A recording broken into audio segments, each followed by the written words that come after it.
देखिए, area of triangle के लिए जो फार्मूला यूज़ होता है स्ट्रेट लाइन में हाफ, पहले वाले कॉलम में x1 x2 x3, दूसरे में y1 y2 y3, तीसरे में 1 1 1 1। लेकिन बच्चों यही फार्मूला ऑलरेडी डिस्कस हो चुका है पोलर कोऑर्डिनेट में। एरिया ऑफ ट्राइंगल का फार्मूला कितना कॉम्प्लिकेटेड बोले तो हाफ बाहर है, फिर ब्रैकेट में r1 r2, फिर साइन का θ2 -1 प्लस r2 r3, फिर साइन का θ3 -θ2 और प्लस r1 r3 साइन का θ1 -θ3। देखो इस फार्मूले से एरिया ऑफ ट्रायंगल निकालने को नहीं आएगा, मगर फार्मूला पूछते हैं कि पोलर कोऑर्डिनेट में एरिया ऑफ ट्रायंगल का फार्मूला क्या होता है।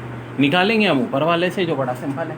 और याद रखो एरिया ऑफ ट्रायंगल अगर 0 आ जाए तो पॉइंट क्या कहलाते हैं? कोलिनियर।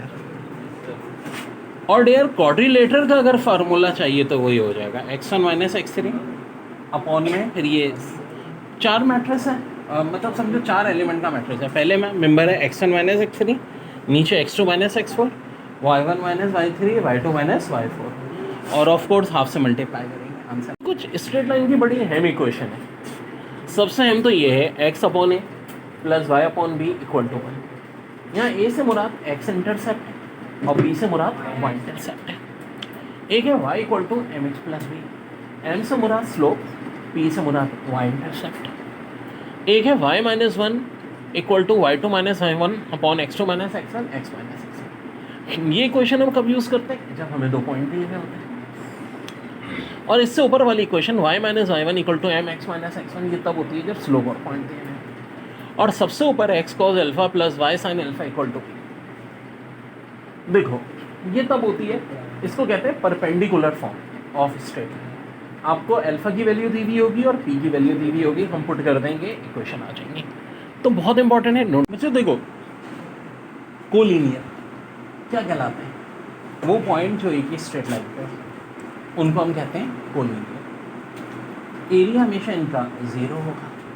अब जैसे कि -1, 4, 2, y -2, 5 कह रहे हैं आर द कोलिनियर पॉइंट, तो find the value of y। तो बड़ा सिंपल सा कर देंगे, इन दोनों का स्लोप निकलाएगा। भाई जब एक ही लाइन पे हैं तो याद रखो m1 किसके इक्वल हो जाएगा? m2 के। पहले इन दो का स्लोप फिर इन दो का स्लोप, उसको इक्वल पुट कर देंगे, y की वैल्यू आ जाएगी। ऐसे ही एक और सवाल दिया 0,5 x, 4 -2, 7। ये पॉइंट पे किस पे है? कोलिनियर। x की वैल्यू निकालनी है, फिर वही बात, ये वाला स्लोप m1, ये वाला slope m2 equal to put कर देना, तो x की वैल्यू ओके बच्चों। देखो स्लोप जिसको ग्रेडियंट भी कहते हैं, y2 - y1 upon x2 - x1। ये अलहदा बात है कि अगर दो लाइन पैरेलल हों तो हम कहते हैं m1 इक्वल टू m2, दोनों स्लोप इक्वल होंगे। और दो लाइंस परपेंडिकुलर हों m1 इंटू m2, तो ये रिजल्ट -1 के बराबर होगा। बच्चों लास्ट ईयर फास्ट के टेस्ट में एक सवाल आया था, एक पॉइंट दिया था 6, -4, दूसरा दिया था -3, 2, दोनों एक ही स्ट्रेट लाइन के पॉइंट थे। और दूसरी स्ट्रेट लाइन के पॉइंट थे 2, 1, 0, 5। दोनों स्ट्रेट लाइन आपस में क्या थी? पैरेलल। तो पहले तो देखो हम m1 निकाल लेंगे, स्लोप के फार्मूले से m2 निकाल लेंगे और m1 को m2 के इक्वल रख देंगे।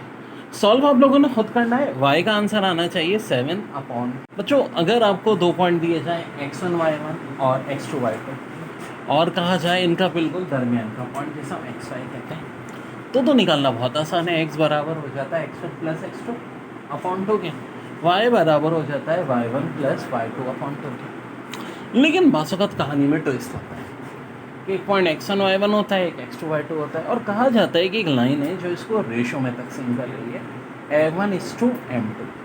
तो बताओ इनके का पॉइंट क्या होगा?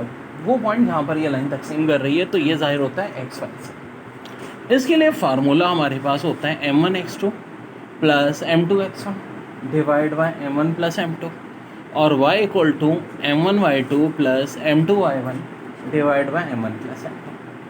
फार्मूले में प्लस होता है जब ये इंटरनल पॉइंट हो, और यही माइनस आ जाएगा अगर पॉइंट इंटरनल की जगह एक्सटर्नल हो। Note down. टॉपिक ये बड़ा है, मैं लाइन पॉइंट का डिस्टेंस जिसका फार्मूला होता है ax1 plus by1 plus C under root A square plus B square. Well dear, जैसे कि लाइन दी है 3x plus 4y plus 5 equal to 0 और पॉइंट दे दिया है 1,2, तो डिस्टेंस हम निकाल सकते हैं, कोई मुश्किल बात नहीं। एक बड़ी दिलचस्प बात कि ये डिस्टेंस की वैल्यू ग्रेटर देन 0 होती है तो हम कहेंगे पॉइंट अबव द लाइन है, इक्वल टू 0 होती है पॉइंट ऑन द लाइन है, और लेस देन 0 होती है तो बिलो द लाइन है।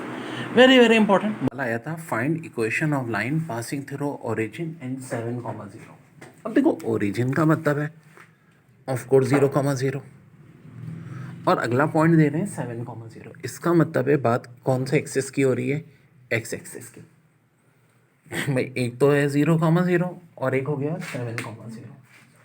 ऑप्शन है y equal to x, x equal to y, x equal to 0, y equal to 0। तो याद रखो एक्स एक्सिस पे जब स्ट्रेट लाइन होगी तो उसकी इक्वेशन हमेशा क्या होगी, y equal to 0, y equal to 0।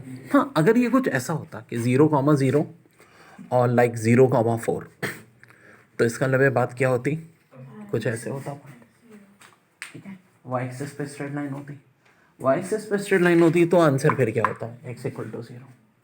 लेकिन ये स्ट्रेट लाइन किस पे अभी मौजूदा, किस पे, एक्स एक्सिस पे। क्यों भाई, एक्स एक्सिस पे एक पॉइंट ओरिजिन है, दूसरा 7,0 है। बड़ा अच्छा सवाल है। a1x plus b1y plus c1 equal to 0, a2x plus b2y plus c2 equal to 0, a3x plus b3y plus c3 equal to 0। ये क्या होती है, कंडीशन ऑफ कॉन्करेंसी, तीन लाइंस की कंडीशन ऑफ कॉन्करेंसी। कैसे होगा, देखो a1 b1 c1 पहली रो बन जाएगी, दूसरी रो a2 b2 c2, तीसरी रो a3 b3 c3 और इसका डिटर्मिनेंट 0। क्या मतलब, पास पेपर के क्वेश्चन से करते हैं। सवाल आया था कि 2x minus y plus 1 equal to 0, x minus y plus 1 equal to 0, kx minus y plus 3 equal to 0 for what value of k lines are concurrent. तो देखो a1 हो जाएगा 2, b1 हो जाएगा -1, c1 हो जाएगा 1, a2 हो जाएगा 1, b2 हो जाएगा -1, c2 हो जाएगा 1, फिर a3 हो जाएगा k, b3 हो जाएगा -1, c3 हो जाएगा 3। इन सब को हम किसके इक्वल पुट करेंगे डिटर्मिनेंट में, 0 के, और उसकी मदद से k की वैल्यू निकालेंगे। तो भाई ये k की वैल्यू ज़रा आप लोग निकाल के बताएंगे। तो जो स्ट्रेट लाइन बहुत इंपॉर्टेंट। अब देखो एक इक्वेशन दी हुई है हमें a1x plus b1y plus c1 equal to 0। a1x का क्वेश्चन, b1y का क्वेश्चन, c1 क्वेश्चन, फिर a2x plus b2y plus c2 equal to 0। तो वाल्डेयर, अब अगर इन दोनों आप इक्वेशंस को देखो तो कह रहे हैं कि दोनों लाइंस पैरेलल होने की क्या कंडीशन होगी। तो पैरेलल होने की कंडीशन होगी a2 b1 minus a1 b2 equal to 0, और परपेंडिकुलर होने की होगी a1 a2 plus b1 b2 equal to 0। अब देखो थोड़ा सा दिमाग लगाओ, बहुत एमसीक्यूज आते हैं इस पे। पैरेलल बोले तो ये, अगर कल को बोल दे नॉट पैरेलल तो क्या होगा, यहाँ इक्वल टू की जगह क्या कर दो, डज नॉट इक्वल टू, ठीक है, आ जाएगी भाई इक्वेशन बताओ, कंडीशन बताओ जब लाइंस आर नॉट पैरेलल। वही पैरेलल वाला हम केस लिखेंगे a2 b1 minus a1 b2 equal to 0 की जगह क्या कर देंगे, does not equal to. Condition that lines are not perpendicular, तब क्या हो जाएगा जी, a1 a2 plus b1 b2 does not equal to 0। अब देखो मैं यही तो कहता हूँ कि जब कोई टॉपिक करो तो यार उसका पूरा पोस्टमार्टम करते रहते। इसी एक छोटी सी इक्वेशन से एग्जाम में बहुत एमसीक्यूज आते हैं।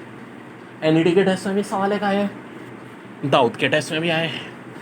एनईडी के टेस्ट में क्या सवाल आया था, 3x plus lambda y plus 7 equal to 0, ठीक है, और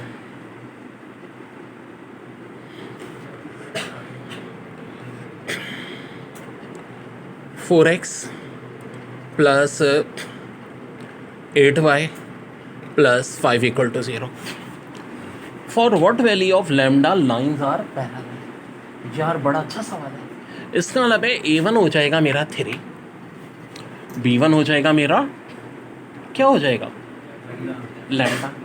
अच्छा A1 मेरा 3 है, तो यहाँ मैं 3 लिख दूँगा और B1 की जगह यहाँ लैम्डा। ओके जी, A2 हो जाएगा मेरा 4।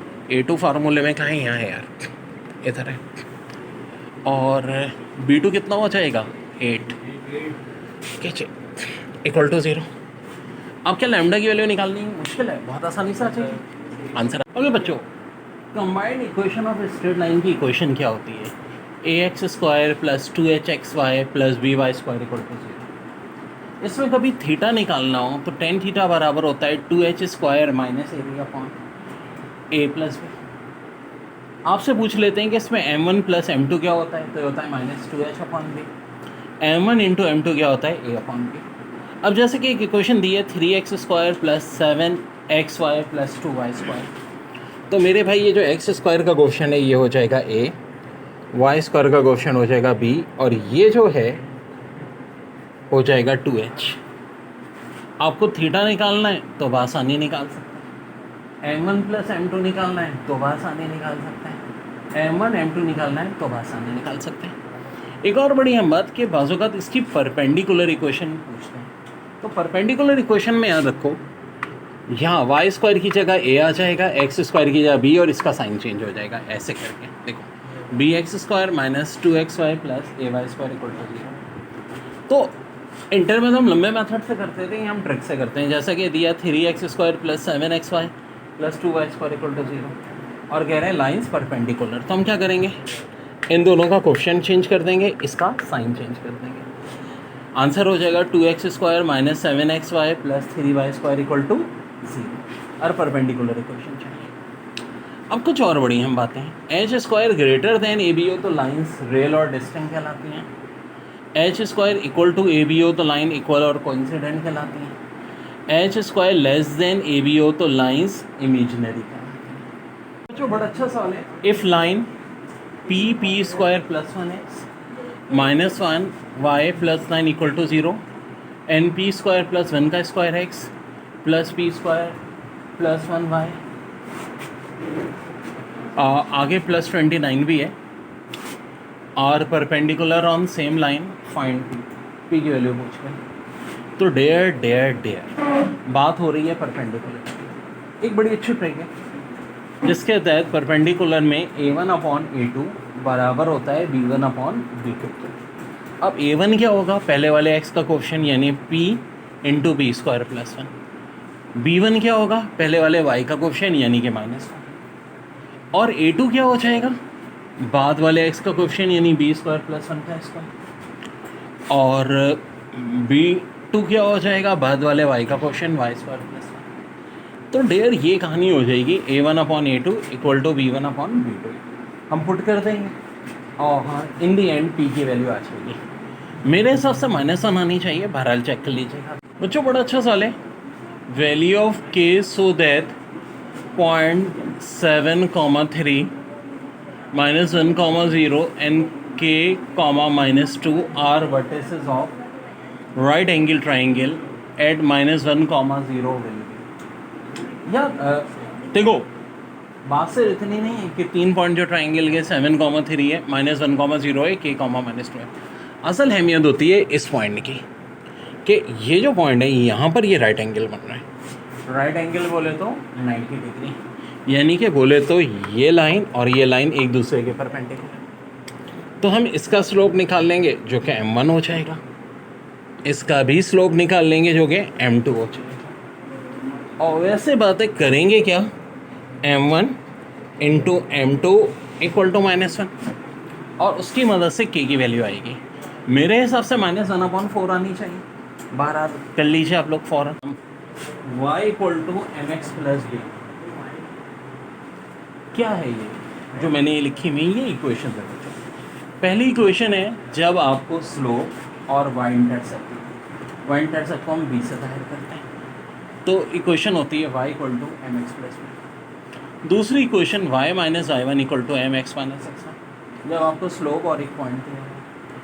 और तीसरी equation y minus y1 equal to y2 minus y1 upon x2 minus x1 x minus x1 जब आपको 2 पॉइंट्स दिए में हो और इक्वेशन निकालनी। और लास्ट सबसे इम्पोर्टेंट पेपर में यही आती है सबसे x upon a plus y upon b equal to 1।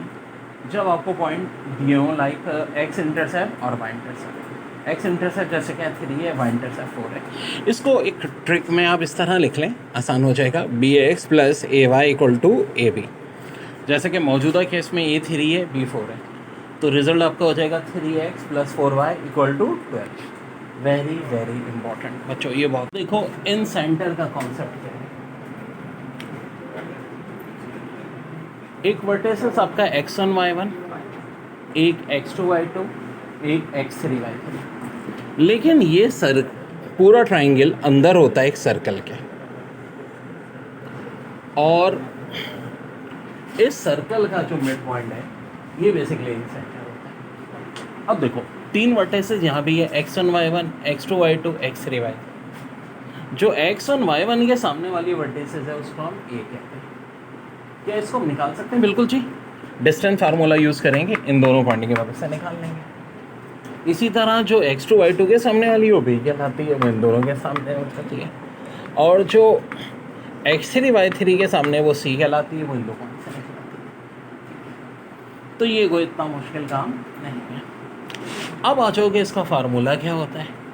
तो डेयर देखो, पहले अगर हम x पॉइंट की बात करें तो ax1 तरतीब से प्लस bx2 प्लस cx3, यानी ax1 से मल्टीप्लाई, b जो है x2 से plus cx3 divide by a plus b plus c। और इसी तरह जो हमारा y है ये हो जाएगा ay1 plus by2 plus cy3 divide by a plus b plus c। ये हमारा किसका फार्मूला कहलाता है? इन सेंटर का। इन सेंटर का क्या पूछा जाता है जनाब? फार्मूला पूछा जाता है, ठीक है।